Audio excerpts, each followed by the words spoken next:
Hi everybody, it's me, Richard Geyer. I thought I'd give you another one of my weeks that were. This started last week, I think on the 12th. I was taking some stuff with some friends of mine over to Galicia from Menorca. So we loaded up the van on Saturday, and then Sunday I met them at their house. We put the last bits in the van and we headed down to the port and we got on the ferry and we headed for Barcelona. And Monday morning we arrived in Barcelona and we got into the motorway and we made our way to a place called Lugo, which is in Galicia, which is almost as far to the left hand side of Spain as you can get up by the mountains from Barcelona. It's straight across Spain, just bypassing Madrid all the way up into the mountains. And I've got to be fair, Galicia is the most preciosa place. It's beautiful. It's all mountains, incredible valleys, little tiny farming communities. And these guys had bought this house in the middle of nowhere, which actually is fantastic for bird watching, walking, cycling, all that sort of stuff. And they're hoping to open up. They've got a couple of barns. And they're hoping to convert the barns into Airbnb and create a little business for themselves, because sadly they couldn't afford, even though they were quite young, and they're both working, they couldn't afford to really rent or buy anywhere here. So they've been saving their money and they found this really good property in Galicia, and so that's where they were headed. Now, it was a long trip. It says about 8.5 hours on the sat nav, but it actually takes about just over 12 hours to get there, and that's about like 110, 120 kilometers an hour, almost all the way. Because I've got to be fair, the road is very, very good right across Spain. There's only a couple of parts where it's a bit shaky, but on the whole, there was 2 tolls. One was 27 euros, one was 6 euros there, and the same coming back. But you really got on, which was great. And also, because halfway it started to rain, and it rained the whole time till we got all the way to the place. So, you know, as it got dark, we got there about 9 o'clock in the evening from like 7 in the morning. It was a long trip, and say with the rain and the lorries and, you know, tired, it was hard work.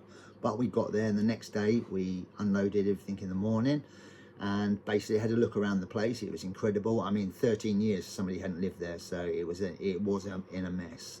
But they knew, and they're cleaning it up and they're getting it with what limited funds they got. They're going to do their best to create themselves a business, and I'm just got all my fingers crossed for them that they'll do really well. I'm sure they will. They're a great couple of people as well. So I make my way back to Barcelona. I leave sort of 12ish, I think it was 1 o'clock, and I make my way, and by 2 in the morning I'm about an hour outside of Barcelona. So I found this great little place I could pull over in this garage. So I pulled up there. The police were just over there as well, which was really good. I think, well, great, the police are there, because you just never know. And spent a couple of hours asleep, woke up, got back on the road, and I got into Barcelona about 8:30 in the morning. So I was quite chuffed, and the ferry was going at about 7ish that evening. Now, I had 2 pickups in Barcelona, one in the morning, one in the afternoon. So I made my way to the first pickup. By the time I got there, it just opened about 10 o'clock. So I picked that stuff up, put it in the van, all fine. Then I spent sort of really mid-morning, afternoon over where the museums are in Barcelona. It's a nice area. You can park up, it's safe. There's nice people, tourists walking around. And I just sort of spent the afternoon looking at the phone and not doing very much. I'd done a recce after my first pickup to see where the second place was, so I knew where it was. So at the right time, it was about 5 o'clock. I thought, right, it's about time to get there. It gives me 2 hours. And this place was only about 15 minutes away from the port. So I thought, I'm doing really well. So I pulled up to this place. You have to double park where it was, but everybody else was as well, so it didn't really matter. Now, as you know, in Barcelona, you've got to keep everything locked all the time, because there are basically hyenas and jackals everywhere. You know, it's quite shocking. Each year I go back there, it seems to be getting a little bit worse, you know what I mean? And everyone's got their heads down or looking at their phone, and they're just walking, you know, no one sees or does anything, you know. So anyway, the table gets put into the van. I'm back in the van, and I'm sitting there in the van and just thinking, looking at the watch, thinking, right, if I make my way now, I'm early, super early, but At least I know, oh, I'm there, you know what I mean, do my paperwork and stuff. So I'm in the van and I'm just about to sort of get myself pulled away when I notice there's like somebody down by the side, and I'm on the other side, so they're sort of in the road by, and I'm like, what the hell are they doing? So I thought, is there something wrong with the van? So I open my door and I get out, and as I get out, that person, they're gone. I thought, that's weird. So I look back, and as I look back into the van, the passenger door is open. And I'm like, what? And I run round and pull the door a bit more open, and I realise my bag, which was sitting right next to me, is gone. And I'm like, for fuck's sake, I can't believe it. So I'm like, oh my God, I don't believe it. So I'm looking around, I can't, you know, apart from all the people walking and that, no one's like running or doing it. I just look at, like, fucking my bag. I'm looking around and there's like nobody there, you know. So I'm like, oh no, what do I do? So I run back round, jump in the van, shut the door, lock it. I'm thinking, oh no. And then I'm like, oh, bank cards, money, passport, I've got to get on the ferry. Oh no, what am I going to do? And then I'm like, you suddenly like become super aware, and you're looking around and I'm thinking, there's people staring at me, you know, and there's people getting closer. And I'm thinking, uh-oh, I'm being attacked.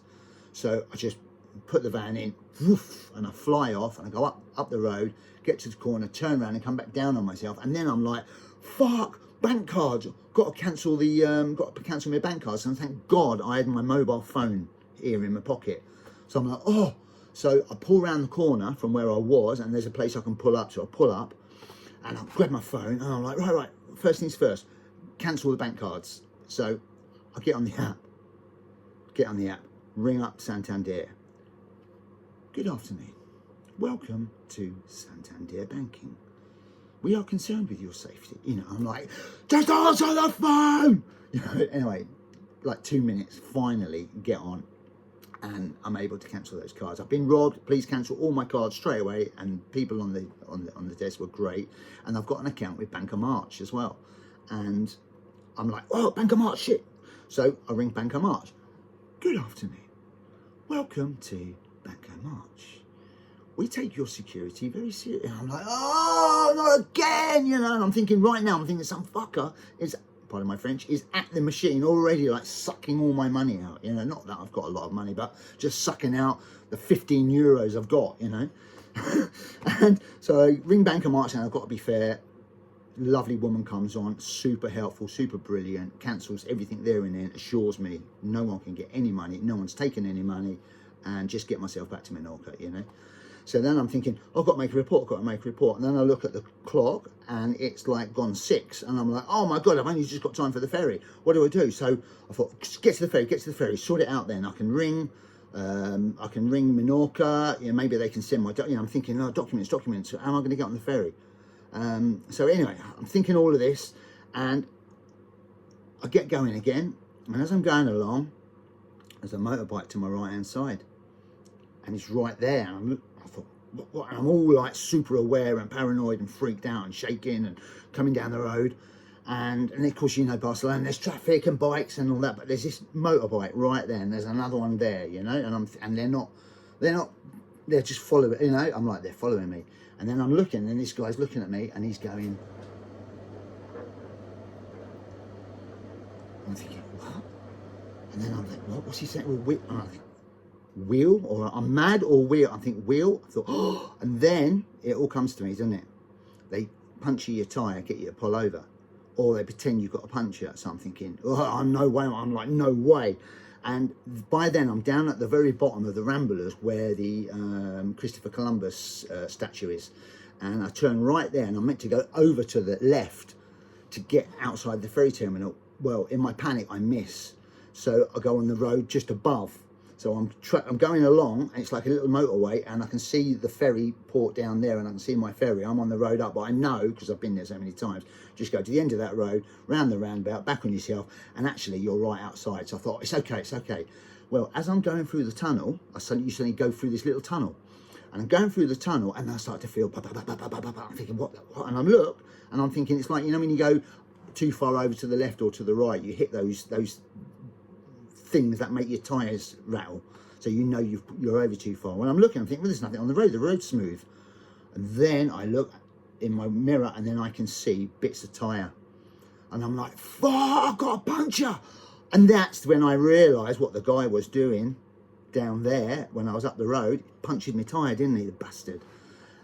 So if I had seen the people nicking my bag, you couldn't chase them anyway, you know what I mean?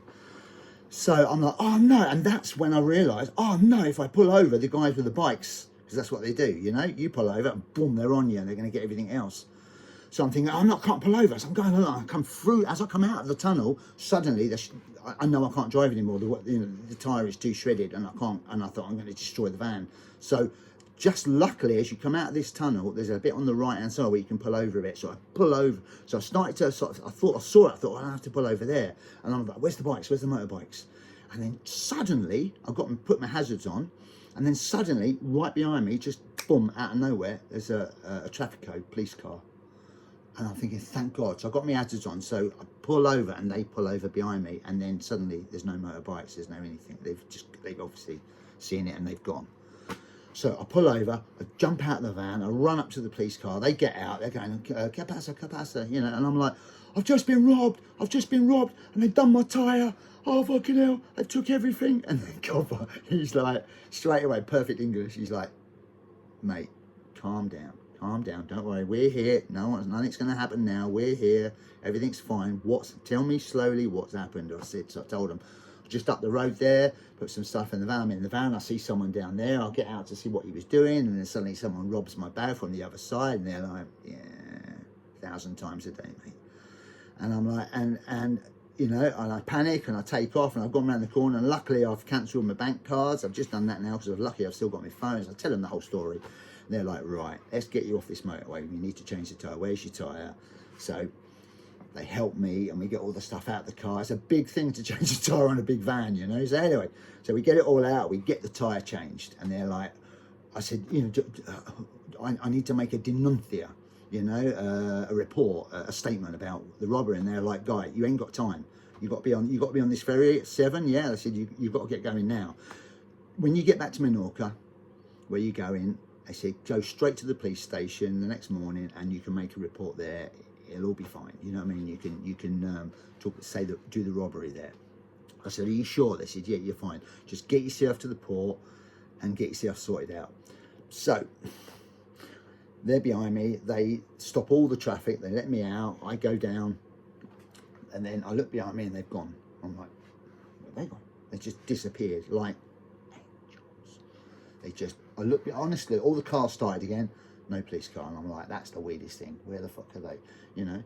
So I go to the roundabout, go round, do a couple more mistakes because I'm all panicked. But eventually, after about 10 minutes, I get outside the passport office, the ferry office.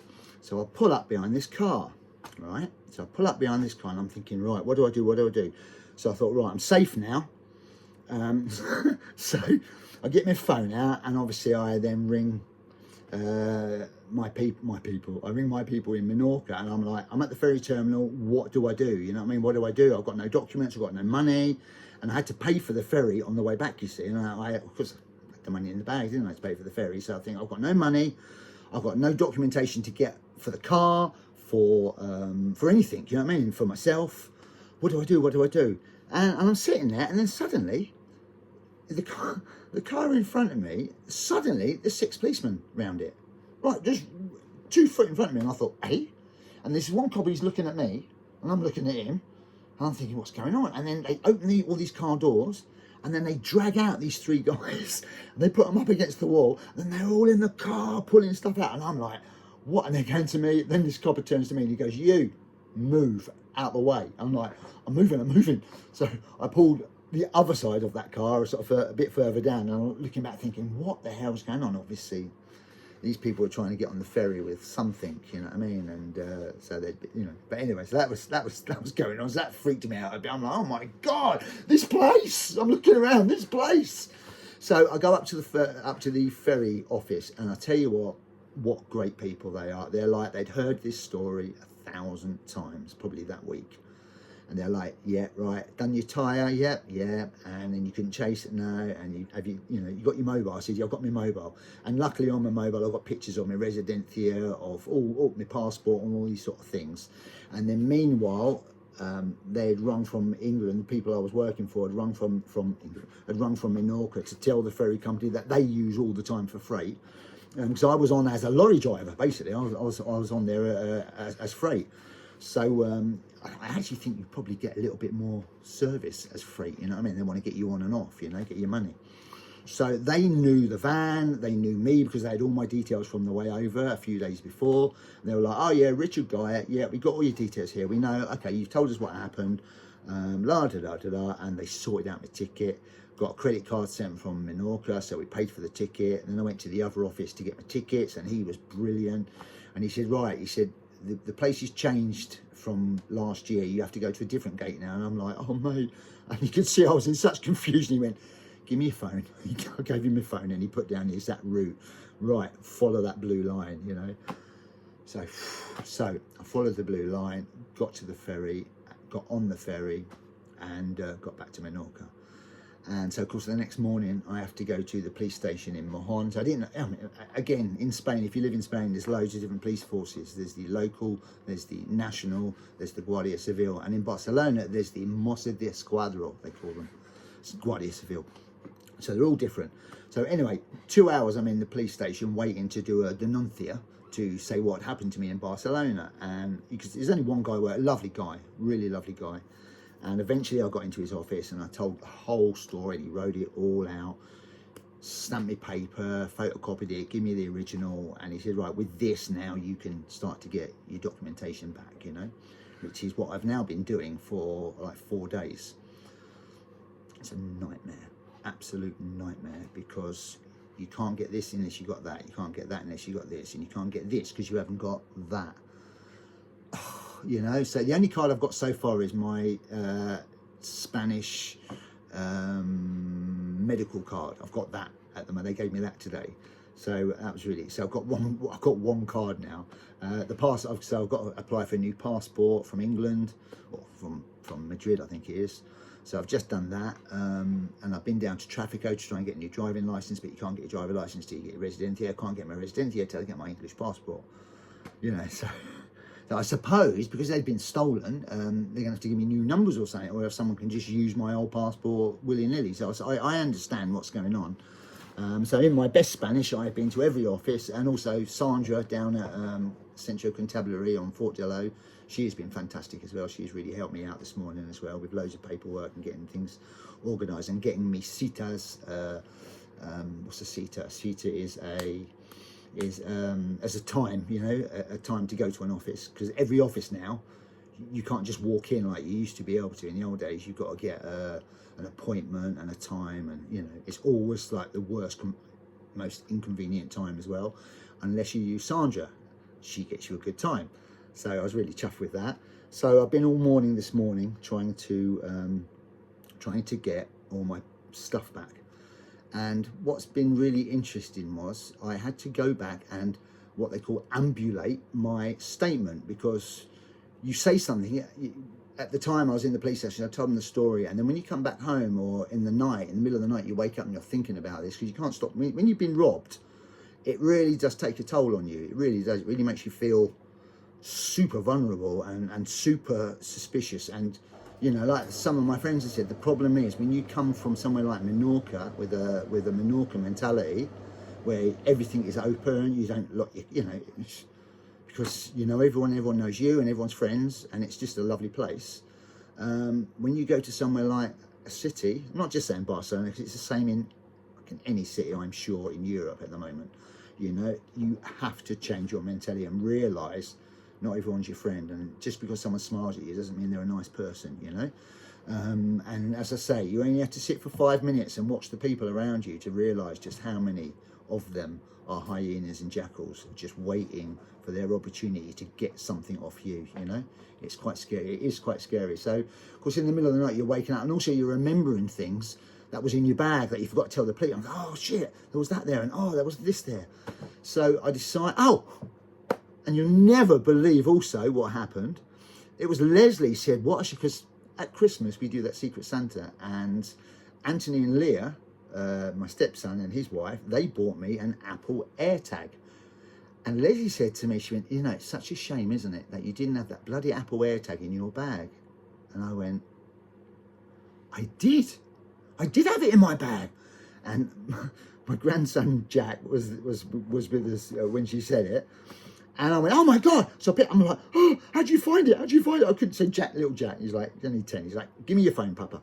And he went, there it is. And he went, there's your bag. And I looked, and there is my bag. I wish I could show you. It's still probably there now. Hey Siri, open Find My. And I can see my bag in Barcelona, and it's in this right dodgy place, right dodgy place. I'm just looking down here now to see if Jack was here, he'd find it straight away from me. I want to show you where my bag is. Anyway, so I found my bag, and I'm like, oh my God, my bag, it's there. So I go legging it down. This is the next day, back to the police station, and I get in the police station, and I'm like absolutely overjoyed. I can't believe my bag is right there. It's on this wasteland to the right-hand side of the port of Barcelona, in the middle, on this, there's a little bit of a car park and all these wrecked buildings. It doesn't look a good place at all. And there's the signal flashing, and you can see where someone's pulled up at the car park and obviously lobbed my bag, or maybe just the AirTag, I don't know. They just lobbed it over into some wasteland. And there it is, it's flashing, and there's a big smiley face coming up. So I leg it back to the police station. I'm like, look. I go and I'm like, you never believe it. I've got a tracker in my bag. And look, and I show him the picture of where this bag is, right there. And I've got a picture from space showing Barcelona, and then each picture goes down until there you can see, right near this car, my bag. And I'm like, there it is. And they're like, and he's like, right, okay, hang on. So he gets on the phone to Barcelona, and he's on the phone for a bit, and he gets off the phone, he goes, their hands are tied, they can't do anything. They say like they get 1,000 of these, you know, a week. They haven't got the manpower nor the inclination, and it's in a very bad area where your bag is, and they won't go and get it for you. The only way you're going to get it is if you know someone in Barcelona will go and get it for you, or you fly over there yourself and get it. And I'm like, you what? It's there, look. I said, I mean, obviously you can tell by the place, this must be the place where they probably dump stuff. I mean, can't you get some people to stake out the place, and you could probably catch the whole gang all at once? And I'm telling them, you know, and can't you do this and can't you do that? And he's like, in Spain, the local police don't talk to the national police. The national police don't talk to the traffic police. The traffic police won't talk to the Guardia Civil, and the Guardia Civil won't talk to anyone. He said, unfortunately. And I mean, what do you mean, you're all the police? And he's like, sort of, yes, but we all have our own databases, and we don't let any of the other ones see our databases, and they don't let us see theirs. So if something happens here and you go there, it's very difficult to track you or get you, because you've gone to some other police force's jurisdiction sort of thing. And I'm like, but that's mad. He said, it's always been like that, and it always will. And I'm like, but that's crazy. You're the police. You just ring you and you send your police, and if you can't do it, you bring in the army, and if you can't bring in the army, you bring in the Navy and the Air Force, and you sort it out. That's what everyone's paying their taxes for, isn't it? Not to have a couple of people, oh, we're here and we can't go there, and we're there and we can't go here. And I couldn't believe it. So anyway, that's the situation basically. You know, we have to change this, because this is just, when I heard this, it's weird, isn't it? It's like you think things are the way they are until you discover they're not. And then you're like, why aren't they? That's the most craziest thing ever, to have all these different forces not talking to each other, you know? So anyway, I have to be fair, every single police part of those I've met, whether it's local, national, Guardia Civil, they are all fantastic, every single one of them. But what is this mechanism that doesn't allow them to speak to each other, you know? Because they're meant to be working for the people, you know? And it's like almost they're working for each other, or for themselves. And it's just so bizarre. I'm going to have to look further into it to find out why it is like this, you know, or was he just sort of generalising to me, this is sort of how it is. But whatever, the police in Barcelona would not go and have a look for my bag, so and it's been there like 4 days now. I keep looking at it, you know. Oh, there it is, flashing, still flashing. In fact, yesterday it moved like from there to another car there, so somebody's obviously picked it up, looked in it again and thrown it down. But you see the tracker is in a bit of my bag, but you don't notice. It's like in this little bit I found by accident one day when I was trying to find all my loose change. I thought, oh, what's that bit? And I pulled this and I thought, oh, there's a little flap there. And I thought, oh, that's where I'll stick my AirTag, because you could shake the bag and you just wouldn't find it because it's in this bit. So obviously they've taken everything out, I'm sure, but the AirTag's still there, still flashing to this day. And so that was that. Is that the end of my story? So yeah, the police don't talk to each other. I managed, thank God, to get back, but of course lost all my money, lost all my cards, and also all the little things that you got in your bag, in your wallet, you know, your little pictures from years ago, little bits and pieces that I keep remembering. I had that lovely little tiny golden cross, which always gave me good luck, you know what I mean, on the side. So anyway, that was that. So been totally robbed of everything, totally broke my spirit for quite a few days, it really did. But what was so wonderful was, Leslie said, there's some old friends we've got. And Leslie said, oh, when I got back, she went, you never believe it, I ran into so-and-so and so-and-so. I went, oh, yeah. And she went, yeah, she said, they've invited us out for dinner on Sunday. So I thought, you know, I'd actually just don't want to go anywhere after what had happened to me. So I'm going to go and get something as we're talking so I can just read you something. So anyway, so we goes to this restaurant, that really nice one that's in Es Castell at the top. I think it used to be like the Club Nautica or something like that before. But it's this really lovely restaurant. And I dropped Leslie off because you can't park anywhere. And you can't. Oh, I was wondering where my lovely cards are. Well, Leslie's put them there on the top here. Oh, there they are. So I'd walk into this, drop Leslie off, I go and park, come back, walk in, and guess what? The whole family are there, everybody, and our friends as well. Beatrice and Catherine were there with their son Aidan, and it was because it was my birthday in January, and because like nobody was here or anything, we didn't have a birthday, and so they decided with what happened to me, they'll do it on the Sunday. And they did everything. They got me cakes and presents and balloons, and we just had the most wonderful Sunday afternoon, 60th birthday party. And they got me these two lovely cards. Don't look at that one. Of all my times here in Menorca, and all lovely photos. It's really made me happy because it's been a shit week. Then I've got this one.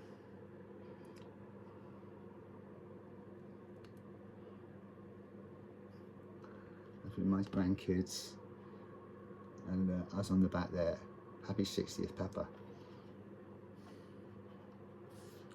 And they wrote me some lovely poems which I want to read out to you. It says, Papa, today's a special day, 60 years, hip hip hooray. A granddad kind, so funny and true. There's no one else as great as you. From Lego builds with bricks so tall to watching Jack, he's built them all. Each piece we click, each tower grand, is better built with your skilled hand. On football fields, in rain or shine, you cheer us on, it's always fine. You never miss a goal we score, your shouts of well done means so much more. At judo comps, you take your seat, watching us train, compete and repeat. With every throw and every hold, your pride in us is clear and bold. You always have the time to spare to show us just how much you care. A Papa, best in every way, and that's why we must shout today. Happy birthday, 60 strong, with you the fun just rolls along. So here's to more adventures too, we love the time that's spent with you. Happy birthday, Papa, for my grandsons.